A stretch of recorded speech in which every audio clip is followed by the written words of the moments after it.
Nesbitt. What's good, man? Got you on the show. What's up, man? What's going on, bro? How you? Everything good? How you doing, man? I'm good. I can't complain, man. I can't complain. You said you've been busy. You know, it's a busy. I don't know how it is with the First of all, I want to say I appreciate you because when you was at Shaler, you represented me. You about to say less gear, and you just that was a I really appreciate that was a good look what you did. Absolutely, man. I got to support people that I'm friends with, and I call my people. I'm always look out and support. That's what you do for each other. Yeah, I appreciate that. But right, I don't see. I'm not familiar with the girls AAU. So right now, you say you've been busy with the girls AAU. Is July? Is it a busy period in July and April? Yeah, July's a busy. July's coming. Where we got to go out to Indianapolis for Under Armour. Then we got to end up in Spooky Nook for the Under Armour finals. Plus, I just got back last weekend from the first ever Select Finals Nationals with my 7th grade AAU team. Okay, where you in Cincinnati? You said. Yeah, we were in Cincinnati. Yep. So with the so y'all in the Under Armour circuit? Yeah, our ninth through 10th grade, 9th through 11th high school are on the Under Armour circuit. Yes. Do they do the same thing with the boys with the the EYBL and Adidas and everything like that or not? Yeah. On the girls' side, there's EYBL, there's Under Armour, and there's Adidas, which do they have Puma too or no? I haven't seen Puma. You I don't think the Puma? girls got to the Puma part yet. You've been on how long you been on the AAU circuit for, coaching wise? Figure I've been with the Bruins probably the last 10 years, and then me and Aaron Epps, did some AAU together. So pretty much been doing AAU probably for the last 15, 20 years. So you feel that I coached and played AAU. So you coach in high school basketball. Do you feel like it's a big difference coaching high school basketball versus AAU? Oh, absolutely. There's a big difference because there's, in AAU, you typically have some of the best players all on one team. Yeah. But you also get to go out and play against some of the best players in the country, which gives me as a high school coach, gives me an opportunity to try to sharpen my tools. I might learn things from watching these other high-level teams and high-level coaches do some things. Then it's an opportunity for me to then go back to high school and tinker with some things, see if some things will work, at the high school level. Now, obviously, at the high school level, you got to develop the talent in your community. So you sometimes, you got what you got in high school. What the talent is what the talent you got to coach. So it's different, but I think AAU helps me sharpen my tools to go back to high school and give my high school team, some new nuggets and hopefully keep them competitive. You speaking of high school, you coached. I remember you coached at Gateway, Shaler, and Belvoir. Anywhere else before that? No, I was just an assistant coach. No, I was an assistant coach at La Roche with Eddie Benton for about. I do remember that. Yeah, Eddie Benton and stuff. Yeah. And then I started out at South Fayette with Sam Salee. He kind of introduced me to coaching on the girls' side, where when he asked me to be his assistant on the girls, I was like, wait a minute, bro, I don't know about this. So you didn't even want to coach girls that first time? At first, I it was the unknown for me. Like when you're a guy, guys, guys, yeah. But with the girls, I'm like, I don't know about this, bro. This is girls, and it's out in South Fayette, so there ain't no black kids out there. Yeah. So it's kind of walking to uncharted territories, but it turned out to be one of the best things I ever did, and just that's kind of when I started getting into coaching. No, but I've been around a girl. I will say, coaching boys and girls. Girls actually listen more than boys. Yes. I feel like you can coach more with girls versus a lot of boys just want to do their own thing, though. Girls pay attention to detail. Yeah, like I think on the girls' side, if they trust you and they know you care about them, they'll run through a wall for you. Yeah, I think a lot of girls want to soak up the knowledge. They don't always come off like they know everything. So they want the knowledge and the information so they can be the best that they can be. I know you was at Gateway. How long was you at Gateway for? I was at Gateway for 8 years. You was there for a while, huh? Yeah, where I've coached the best basketball player that I've ever coached was Destiny Brown when I coached at Gateway. Who was a kid who had D1 offers in 8th grade. I went on the recruiting trips when she was getting recruited by UConn, Tennessee, Baylor when they had Coach Mulkey down there with Brittany Brown. I remember that when you was at Gateway doing your thing and stuff. Then yeah. So what's the difference between? I know it's all because I coached 2 schools, Waynesburg and Silver. It's a big difference. What's the difference between coaching Gateway versus Shaler and versus Belvernia? I think when you look at Gateway, Gateway was so diverse. Yeah. The school district was diverse. It was probably, 50-50, black, white. Then you also had some other nationalities out there in Gateway. So it was a lot of diversity. So I think it was a little bit easier when you talk about the culture piece, Yeah. having a black coach out there because half the team was black, half the team was white, but they all came from the same community and Same. Yeah. grew up with each other. I take the job at Shaler, and as you know, that's predominantly an all-white Yeah. uh, area in the community. So some people probably thought I was crazy going out there. And there were even some, there were jokes from amongst other coaches. Yeah. Like, I don't know if you're gonna last long out there because I'm not sure if they're ready for a black coach. Mm-hmm. But I would say to the community, to the administration, they were ready because they allowed me to be part of their, response to racism when everything took place with George Floyd. Yeah. I was able to perform some games. We had the news come out when we did our response to racism game with North Allegheny. We did a lot of things on Martin Luther King Day for games.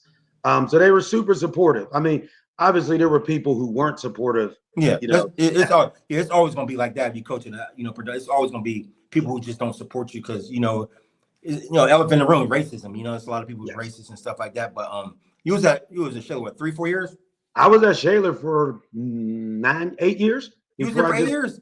Yeah, I was there for a while. I outlasted what most people had on my expiration date out there. Yeah, hey, I didn't even know you was there for 8 years. That's damn. We must be getting older, man, or something like that. But 8 years. Sure. No, I was I know in Gateway you went to the Whitfield Finals at Gateway, didn't you? We went to the semifinals, I think 3 times. That when I was at Gateway, Mount Lebanon was just that team. Yeah, Mount Lebanon had one. Yeah, they was that team at the time. Yeah. Yeah, they had Madison Cable. So yeah, we continuously bumped into them in like the semifinals. Yeah.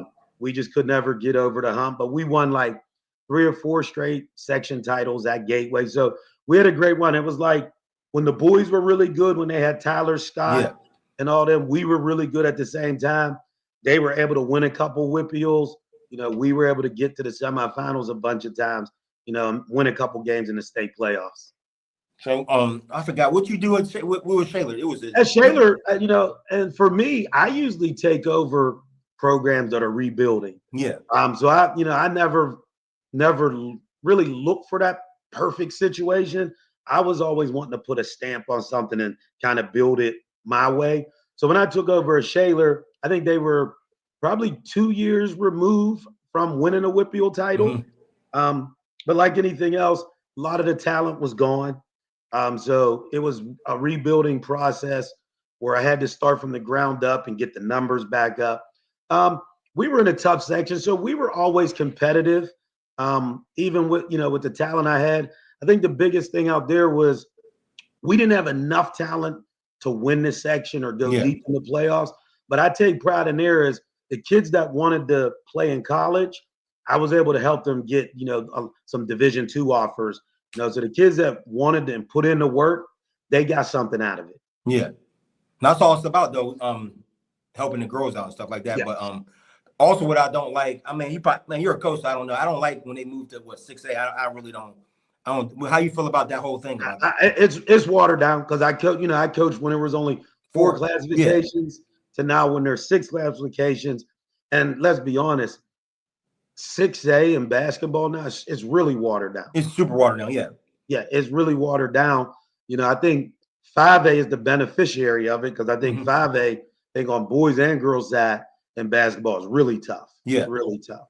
But I think 6A, you'll get 1 or 2 really, really good teams, and then kind of everybody else is, the same. Yeah, but that's what I mean. In the western part, ain't that many 6A schools. In the eastern part, that's where all the big schools are at, though. Yep. Yes. So I do miss it when it was it was a true West versus East, though. Yes, for sure. So you're now, you at Bell Vernon now. I'm at Bell Vernon. There. I love it there. I love it there. Another place where I get the opportunity to really put my stamp on the program, what the administration was looking for, what the AD was looking for. I mean, it was a program that was, they were making the playoffs. but they were one and done. They weren't as competitive as I think, the administrators and the AD thought they could be. No, so my first year going in there, I really had a JV team. When I took over, their top 3 scorers had graduated. There was only one returning starter that played any major minutes. So everybody else coming into the program were JV kids who didn't play. Yeah. I was also blessed, though, to have a really good freshman walking into the program named Aubrey Brown, who, her grandfather was a head coach at Cal U. Hold on. Oh, Coach Brown got a granddaughter? Yes, that's her. her. I played, Coach, I played at Cal U when I left WVU. Yes, that's her. Rest in peace to Coach Brown, but I didn't know that, though. That's his granddaughter. That's his granddaughter. Okay, all right. He wears number 20 because he wore 20 when he played. Coach Brown. Yeah, Coach Brown. Coach Brown? I never got to meet him, so I didn't. Yeah, Coach. No, he was a great. Coach Brown was a great dude. He was a good dude, funny dude. But I didn't even know he had a granddaughter. Yes, so it trickles because she's a great. She's a great girl. Her dad is amazing, super supportive. So I was blessed to have her walking into the program, but she was kind of raw. Yeah. She's 6'2" as a freshman, and in middle school, she's a post player. Yeah. She gets to me, I tell her you're playing on the wing. She's athletic. We'll work on it. And she turned out, she really helped us. We made it to the playoffs. We were the 10th seed. We go on the road. We lose by 8 points on the road to the 7th seed, up by 1 at halftime. Our inexperience just showed in the third quarter. Yeah. It got away from us for a couple minutes. But we bring the entire team back, and that's what really made me intriguing about the job is they were also young. So there wasn't a lot of older kids in the program so that we get to grow together. Yeah, I did. I don't watch the games, but I do keep in track of the, the scores and stuff like that, though. Mm-hmm. But no, Bell Vernon's a good. That whole school. It was good in football, obviously, basketball. Yep. You get a lot of kids who transfer, who end up moving from Monessen to Bell Vernon. So you might get. I'm not sure how to. You might not. You might get some couple athletes and stuff like that. Yep. So we're hoping. No, you know how the game has changed as far as basketball. Is it like that with girls who just 3-point shoot and spread you out, or no? It is. So, the girls' game has also started to turn into dribble draft. A lot of 4-out-1-in dribble draft. Obviously, in the girls' game is a lot of skill, because they don't play above the rim. Yeah, exactly. So it's a lot of skill. So it's a lot of being able to shoot the 3 ball, getting to the rim. One of the biggest things I try to teach my players is that mid-range. Being able to go pull up. You're not always going to get to the rim. Yeah. If there's a big waiting at the rim. Being able to hit that mid-range, being able to shoot that floater. A lot of things that the guys do, but also trying to incorporate it into the girls' game now so they can separate themselves from other girls. You talking about when I came out, my game was mid-range. And then when you watch the boys' game, no mid-range no more. It's either dunking or shooting a 3 now. Yeah. When I feel like the mid-range is gone. But in the girls' game, for example, Paige Becker's got a mid-range game. It's off the charts. It's off the charts, though, but I feel like with girls and boys, obviously, I watch both, but I do feel like girls basketball is better than boys. As far as I just feel like girls play the right way. That's how I look at it, though. Yeah. I guess I come from a different generation. I'm older, so I don't like how basketball is for the boys, but I do like watching girls because you got the mid range, they screen. It's just a different game from the men's game, I think. Yeah, absolutely. And you see the girls' game. You look at college now. So you see the game starting to become even more up-tempo. Yeah. The girls are starting to become more athletic. The girls are starting to put that time in that, like when you played, you put the time in. You went out and played in the playground. You're starting to see that now with the girls where they're having those outdoor leagues where you just get drafted on a team and you go out there and you play, twice a week. So the girls are starting to kind of get into that, get with your trainer, but then go play. No, I agree. I feel like the whole game, I feel like it's expanding and getting. Do you feel like I know you are your favorite player who Paige Becker's? Yes, it is. Yes, it is. What you feel about when they compare her and Caitlin Clark? What you think about that whole? I tell people I respect Caitlin Clark. I think what she's done for the girls' game is amazing. She's the Steph Curry of the women's game. Yeah, she's putting butts in the seats. The reason why I think I'm a Paige Becker fan is I think she's a 3-and-D person. Yeah, you talking about. I think Caitlin, I think shoots it a little bit better and deeper. Yeah, but I tell people Paige can guard you. Paige got she got a lot in her bag for scoring that ball. Yeah. From the mid-range to getting to the rim. You know, their passing ability is kind of similar. So I think you kind of put them on the same passing. But I think defensively, that's where Paige to me is just head and shoulders, better than Caitlin. Where you watch it, Paige is going to go guard the best players. You saw she guarded Juju. Yeah. She guarded this player. You're not going to see Caitlin Clark do that. Yeah. They're going, for whatever reason, it could be a scheme thing. Yeah. They don't want to get her in foul trouble. So you're always watching the girl that's the corner shooter, But, I just think Paige's game is more all around. And I also think, I think not that Caitlin Clark's not a good leader, but if you watch Paige lead her team, and she just knows exactly when to be that leader. I've watched her step in front of the camera before because something was about to go down. Yeah. The leader, she just didn't want it caught on camera. So I'm a big Paige Beckers fan. But I think Juju is going to be, when she comes back, I think she's going to be tough when she gets to the league. Yeah, see, it's funny because with girls with injuries, Paige, I feel like in society nowadays, it's like you can't, we're basketball people. We like good basketball. Yes. I feel like people who don't really like basketball, I think they ruin the game, I think. Yeah, I agree. I feel like you can't like Paige, Caitlin, and injuries. You can't like all three of them. Right, yes. But no, as basketball people, we appreciate it and we like all it, but absolutely. With the fans, with social media, I feel like I feel like they're turning everything into a racial thing. Yes. I feel like. Yeah. Yep. You got to pick one or the other instead of liking both. You can like Angel Reese for what she brings to the game as a forward. Because I always say, you're comparing apples and oranges anyway. Yeah. Angel Reese is a forward. Caitlin Clark's a guard. So, there's things that Angel Reese is going to be, she's going to rebound the ball better. She's closer to the basket. Yeah. She's bigger, but, Caitlin Clark, she's box office though. Like, you want to go see her because you never know. I agree with that. But what do you think about Angel Reese though? I like Angel Reese. Yeah. I think if she continues to work on her offensive side of the game, because I think she still has a lot of growth in that part. But I think, if you see what she's done the last 4 or 5 games, the doubles and now the assist, and I always say she don't really have that good of a basketball team around her, but I think she also embraces, she's from B-More. Yeah. She embraces that, that villain role sometimes, So, but I think she's got a lot to grow on the offensive side, but also see her putting the work in. Yeah. Good. No, because once again, we like basketball, so she's a great rebounder. Yes. I just see a lot of people online telling her she's a terrible basketball player. Like, come on, man. Right. Because they don't like her. That's what it was, though. But I do feel like the game is growing. Also, I feel like with the NIL, you think NIL is going to expand girls basketball too? Oh, absolutely. Absolutely. Because even on the girls' side, I've had AAU players, get in the transfer portal and get offered money and things of that nature. Yeah. Like, I'm just like, well, that's crazy that some kids will get 60, 80,000.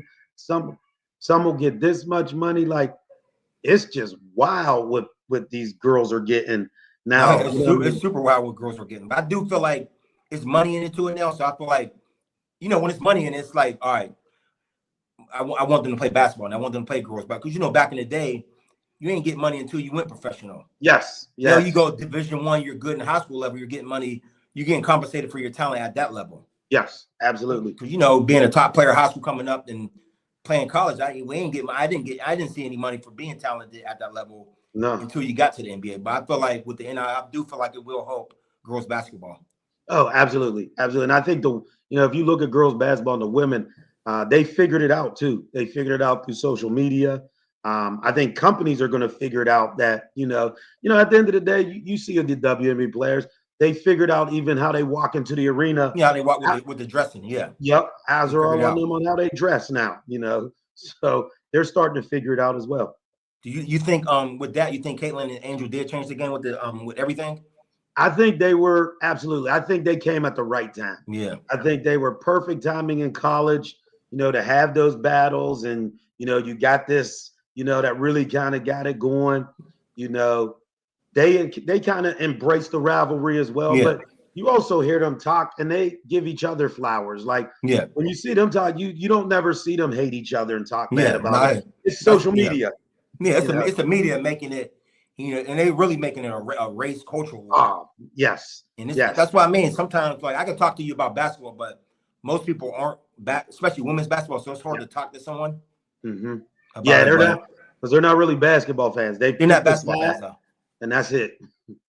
So what I'm about to say, what was talking about? Yeah, about back to your coaching and stuff. Who's the like the top coaches who influence you, who you look up to while coaching the Whippeal?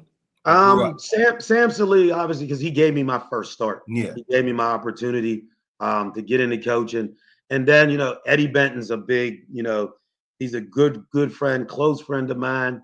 We talk all the time. We go out, do things together. He's been a big mentor to me. Anytime I need to call him or, I'm thinking about this or, I need you to show me this. I like what I see in the dribble drive, help me out. Robert Cash is another, close friend of mine. We coach AAU together. We spend 6-7 months on the road together. I'm his assistant. He's my assistant. We talk basketball all the time. John Tate, who gave me the opportunity to come to the Bruins. So being around him. Even when I got to coach with Aaron, when me and Aaron Epps were doing 212. We would get to talking basketball, figuring things out. Dorothea Epps, who's been in the game for a very long time. Those are a lot of people who personally help influence how I coach, how I look at the game, because a lot of those coaches I also got to battle with. I coached against Dorothea. One of my greatest and biggest high school moments was when we coached and I played against Dorothea when they were ranked 7th in the state, and I had Destiny Brown was just a freshman, and we upset them. I remember that. So so when you got somebody who you admire and look up to and know everything that she's done to the game to be in those battles, then and then I get the battle against Aaron when he's at Hempfield and I'm at Gateway, and we have those. He had some good teams at Hempfield that one year. Yes, and then Ron Moncrief. Yeah, they were good though. But what I'm about to say, Eddie Benton's the dude who's I feel like. See what year you come out of McKeesport? I came out in 91. He came out in Perry what year? 91? 92. I think it was 92. He's one of them dudes who he's underrated for as a player. Yes. What he did, people don't understand what he did at Vermont. Yes. So when people talk basketball, I feel like his name, he don't get the flowers enough for as playing. Yeah, he doesn't. You figure he's the best player under 6 feet. I tell everyone Eddie Benton was that whole Perry team was the truth back then. Yes. You came out with when Logan came out with 92. Mike Logan and them were a year behind me in high school. Mike Logan, I graduated with like Lance Cash, Brian Harper, Eric Harper, all those guys. Brian Harper, those are all the guys I went to high school with. See, when I came up, was the Port good in basketball? We were average. We were okay. We were winner. We a football school. So, no, that's what I mean. But it's weird because we had some good players. We had Rick Sales come out of there. What's his name? Probably one of the best players to come out. It's at the tip of my tongue now. Because he played overseas and everywhere. But we had some good players. There were people that I looked up to, like watching and all that. And obviously we had Swin Cash. Yeah, Swin. That's what I mean. No, it's funny because I never played against McKeesport ever in basketball. Okay. And it's weird though, because back then we wasn't in the same section. Y'all was Uniontown. Yeah, McKeesport always like Ringgold when Yancey Taylor played. Yeah, that's what I mean. Like Ringgold, all them teams out in Monongahela. Yeah. Yep. But no, the Port had obviously Swin Cash though. Yeah. She's the goat around here at girls basketball. Yes. Yeah. Who else? What other girls you think? I know. I don't know if you saw the page when I put the top 20 when they had. Yes. Who's your top 5 girls around here all time? My top 5 is probably Swin. I would say Cindy Dallas. Yeah, people forget about Cindy Dallas. Yeah. I would probably say Cindy Dallas. I got to pay homage to some people who came before, us. And I kind of, I tell probably Shatori Walker, Kimbrough. Yeah, from Hopewell. Yeah, she's on the WNBA now. Yes, she's one of probably the most athletic girl. I got to coach her in an all-star game. Yeah, one of the most athletic players I've been around. Obviously Susie McConnell. Yeah, what she did in basketball. Probably my fifth. I'm probably biased because it's underrated. She won't make any of those lists. But Chrissy French. So I went to high school with Chrissy French and played at McKeesport. She ended up playing at Duquesne. Okay. I think she's my favorite because she was all probably 5'3". Yeah. But she dominated and dictated the game defensively. She didn't have to score a point. Yeah. McKeesport, she defensively. So she's probably on my fifth. Obviously probably not one of the top 20, 25 players in the Whippeal. But when you're talking about somebody who you got to watch that probably not a lot of people know about, absolutely. And then I'm also going to have to give a shout out to Destiny Brown, who I got to coach, who helped us win a lot and probably one of the most talented kids that I've ever coached. Ever. Yeah. You still stay in contact with her? No, we kind of I haven't been in contact with her probably in about 10 years. So it's been a while. You don't even know she lives in Pittsburgh, huh? Yeah, I think last thing I know, she was in Virginia with her mom. So that we kind of lost contact. I stay in contact with a lot of the other girls off the team. Speaking of that, Brooke Stewart was nice. Well, yeah. So I don't want to leave her. She was nice. Brooke, I mean, they came from between seeing Brooke and then seeing Dana play. I tell people Dana Stewart, her one younger sister, was really good. Jade was good too. So that's a basketball family too. Yeah, when Mike White did that top 20, I was surprised to see. I didn't see Brooke Stewart on there. Yeah, Brooke was. They had another girl. They had a girl from who was the other girl from EA? Who she went to Gregory or something? Oh, Sierra Gregory was from Jeanette. Not Jeanette. They had another girl. Didn't they have another girl at EA? There was I think her name was Amani. Amani. Yeah, she ended up going to a school in Georgia. Yeah, yes. Kennesaw State or something. Yeah, Amani was pretty good. Yeah, she was good though. Then the girl I just named who went to Charlotte was good too. Yes, Sierra Gregory was pretty good. We've been blessed. So you came out nice. So you remember Western PA was like a hot spot for girls basketball though. Oh, it was big time. It was big time. Yeah. It's not. What you think the problem is now though? It's still. I think it's still really good basketball. I think what happens is we don't have a lot of those power forward heroes anymore. Yeah. Like we just had Natalie Wetzel, who went to Peters, that played for us at the Bruins. She's down at the University of Miami. Marissa McKenna, who was at Peters, who was big time. She's one of the few kids who, and when you're dealing with Coach Mulkey, she don't come across the eastern border to get any kids. Yeah, she don't. So she went to go get Destiny, and then Marissa McKenna was the last kid, but Marissa ended up going to Penn State and playing at Penn State. They had another girl from South Bend who went to Villanova. She just transferred to Illinois. Yes. Yeah, she's good. I saw her play. She's good though.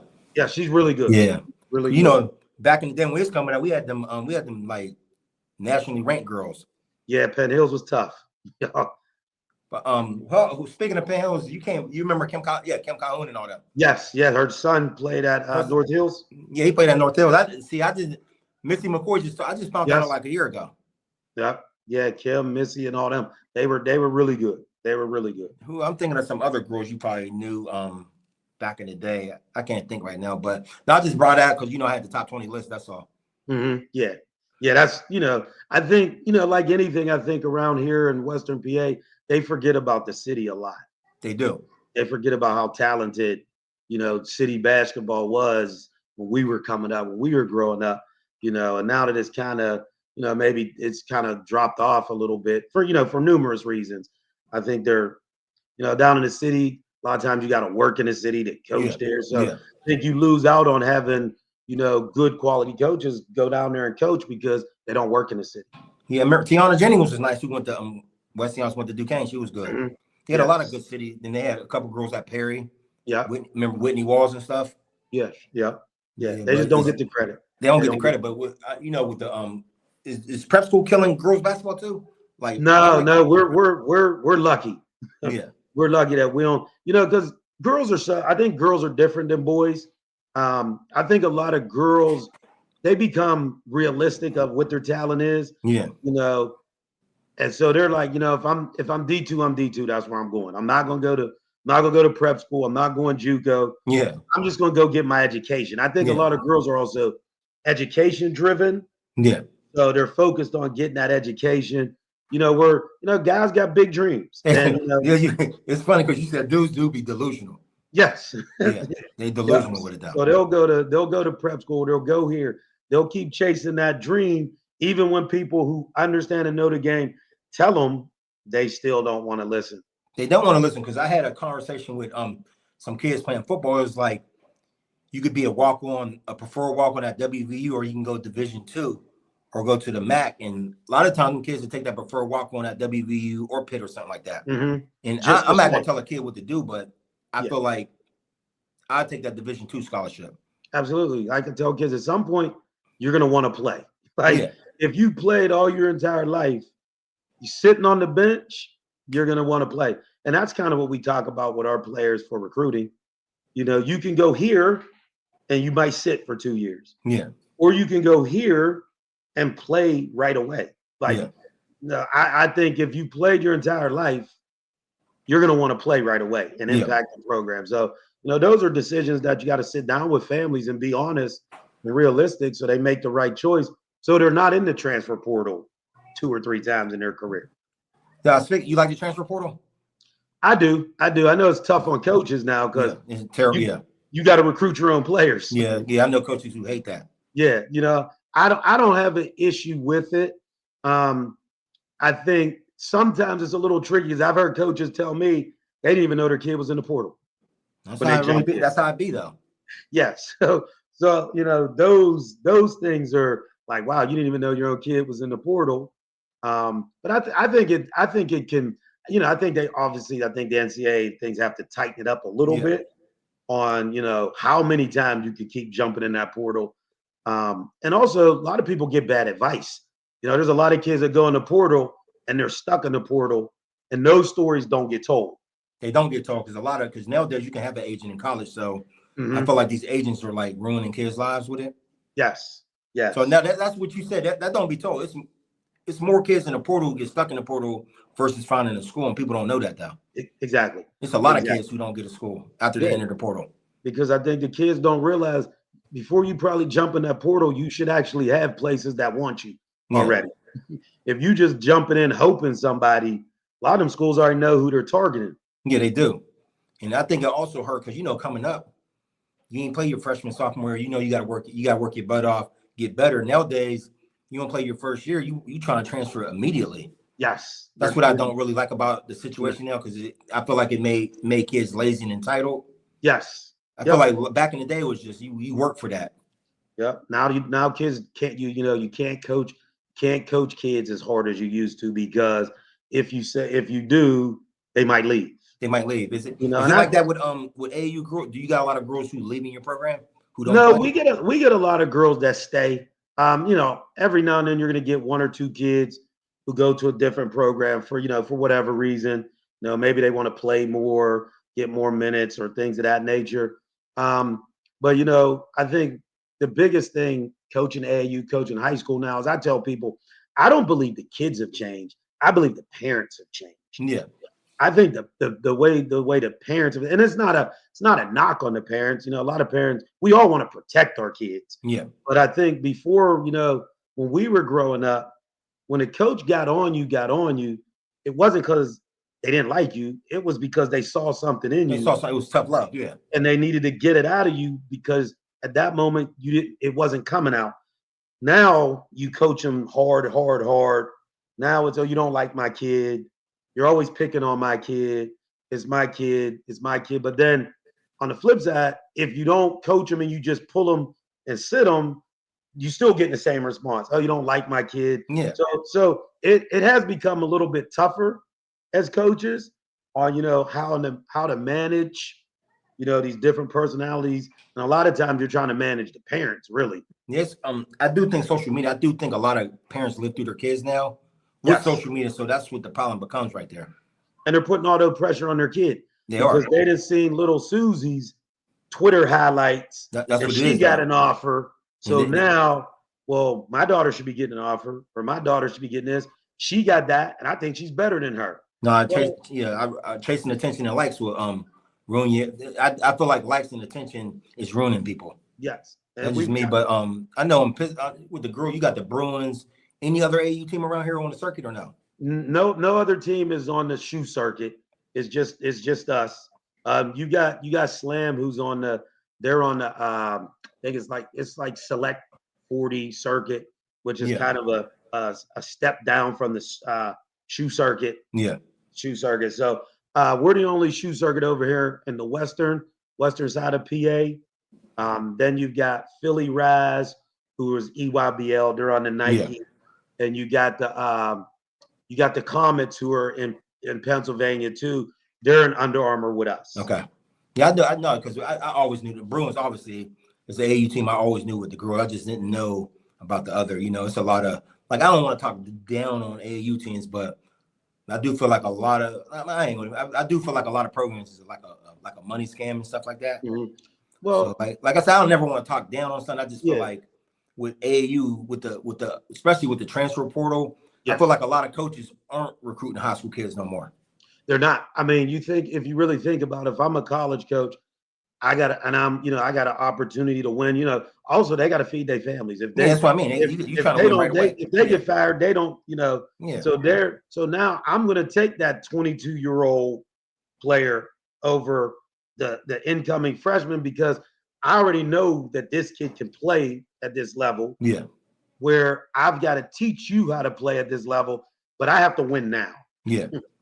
I don't have, if those coaches don't have 3, 4, 5 years to build a program and they're on the hot seat, I'm not going to go get no freshman. I'm going right into the portal and get me a grown woman who's ready to play right now.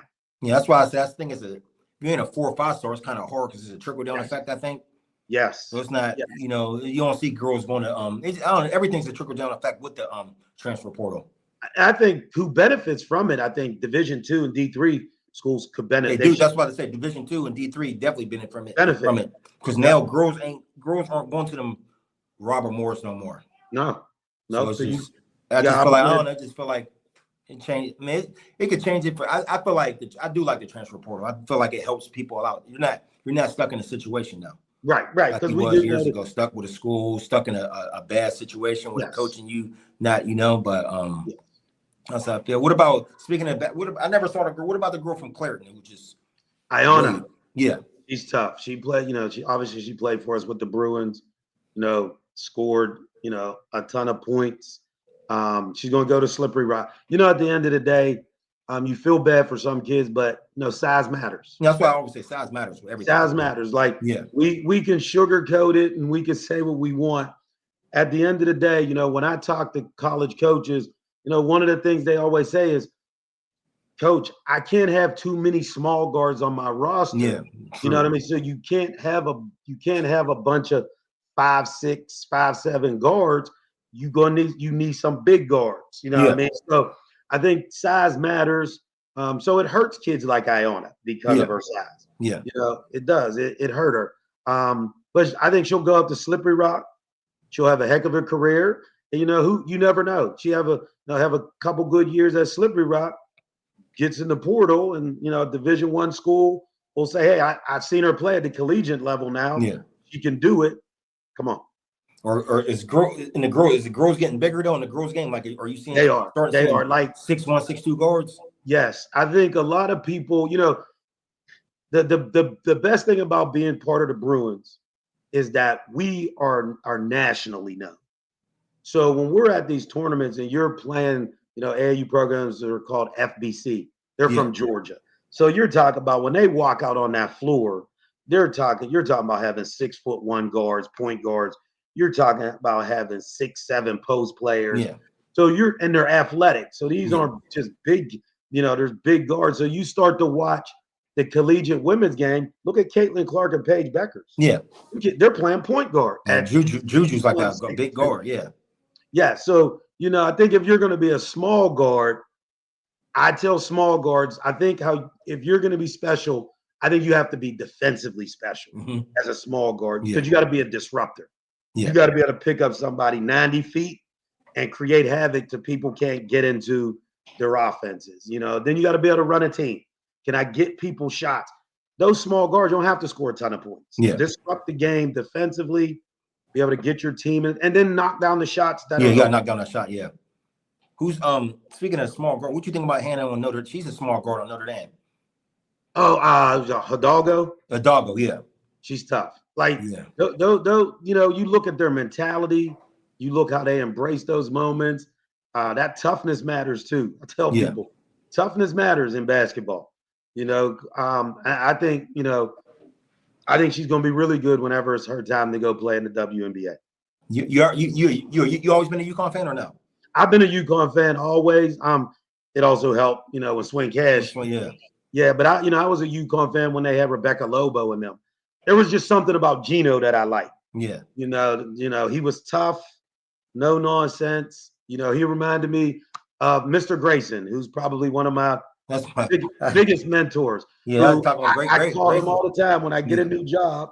I sit and talk with Mr. Grayson. A couple years ago, him and me used to talk we talk all the time, every day. Grayson, good dude though.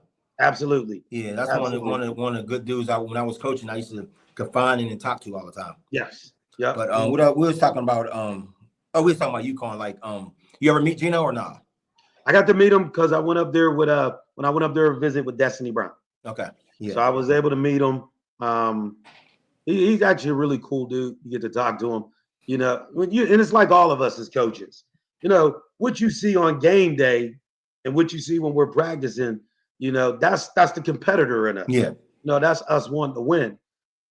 Off the court, when we're dealing with our players off the court, I think players they get to see the real us. So the fans don't always, the fans just see being tough on players, this and this, but they don't know what we do for our players off the floor, So I think sometimes, coaches get a bad rap of, oh, they're just yeller and screamers and this is all they do with the kids. But behind the scenes, we're making sure these kids are okay with their mental health, making sure their grades, all that good stuff behind the scenes.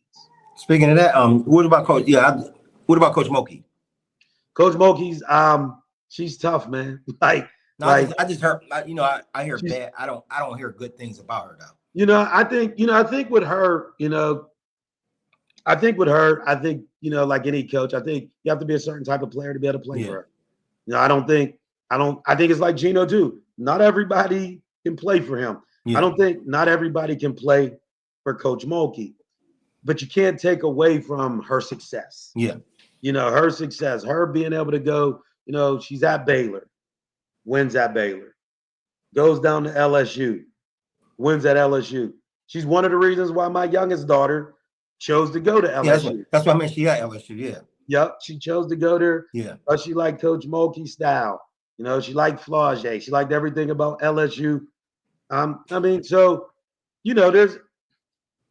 There's a taste for everybody. When it comes to coaching, there's more than one way to skin a cat. I'm sure she rubs people the wrong way as well. But I think sometimes when you're successful, that happens. Sometimes. That happens though. Speaking of how she like Baton Rouge though? She loves it. I love it. As a father, just to get to go down there and experience an SEC football game. You been to a football game now? Yeah, I got to go to a game. It's different, huh? It's different. I tell people SEC football is different. It's different. On a night game down there, and down in Baton Rouge is different. Like I tell people, up here in the East, the closest thing you're going to get to that is a whiteout on a night game in Penn State. Yeah. That's the closest thing you're going to get to it. But down at LSU, they win at everything. Baseball. They do. They win at everything now. Yes. And that's where all the NIL money. NIL money right there. Was the gymnast.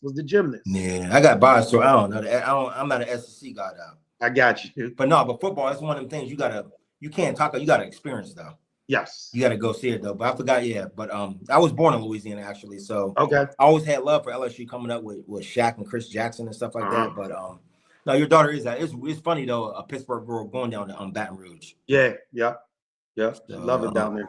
What up? I was about to say. So no, I don't want to hold you. I appreciate you coming on the show and stuff like that. Oh, always. Every time I always ask somebody, I might leave you with this: dead or alive, who are 3 people you go eat dinner with? Dead or alive? My father, who's no longer here. I would probably say Isaiah Thomas. Was that your favorite point guard coming up? Yeah, I loved him. I loved the bad boys when they were coming up. You wasn't a Jordan fan? I was a Jordan fan because I respected how great he was. Yeah. But I was a Piston fan because I think I like the underdog part of it. You like that? I ain't like Detroit back then. I like the underdog. And the third person, probably my grandmother, Isaiah Thomas. I mean, and my grandmother would be the third person. My father, Isaiah Thomas, and then my father. My grandmother was probably influential the most. When I got myself in trouble, she was the grandmother who called the police on me. Yeah. And she was on some stuff like you either gonna go one way or the other. And she held me accountable. So a lot of the things I do coaching wise and everything is in memory and honor her, especially her and my father who, aren't with me. See, Isaiah's an underrated dude when you think about it, though. Yes. He was a bad boy in college, high school, professional. I don't think he get talked about enough, though. No. I think he had a bad rap with Michael Jordan, and it was Jordan. It kind of hurt him though, because he wasn't on that dream team in '92. Fell out with some people. Isaiah Thomas, obviously, my nephew went to Indiana, so he's an IU guy. But Isaiah Thomas definitely, that's a dude people don't really talk about like that. No, you wasn't a Magic fan either. No, I love Magic. Speaking of my fault, speaking of that, but you know how you see the Angel Reese, Caitlin Clark thing. Yes. Was it like that with Boston and the Lakers? Yes, it was, and it was about race. No, that's what I mean with Bird and Magic. It was like that. Bird Magic. Yeah. That's what I tell people. I think that Caitlin Clark, Angel Reese was that Bird Magic thing. Yeah. Where clearly, black folks jumped on this side, white folks jumped on this side. Yeah. And it was Showtime, the Showtime Lakers. Yeah. And you had the Boston Celtics. So I think that's what you got with LSU being LSU. Yeah. Angel Reese, and Iowa being Iowa with Caitlin Clark. I felt the same way growing up. I remember the UNLV teams, the Georgetown Hoyas and stuff. I felt the same way though. Mm-hmm. Though. But what about now? But I appreciate you coming on the show. That's all. Just what you did with the Say Less last year. What was that? 2-3 years ago? You gave it a whole. That helped me out. So I appreciate you doing that. Always. So, but all right, man. I appreciate you, man. All right. Appreciate you, man. Man. Okay. All right. All right.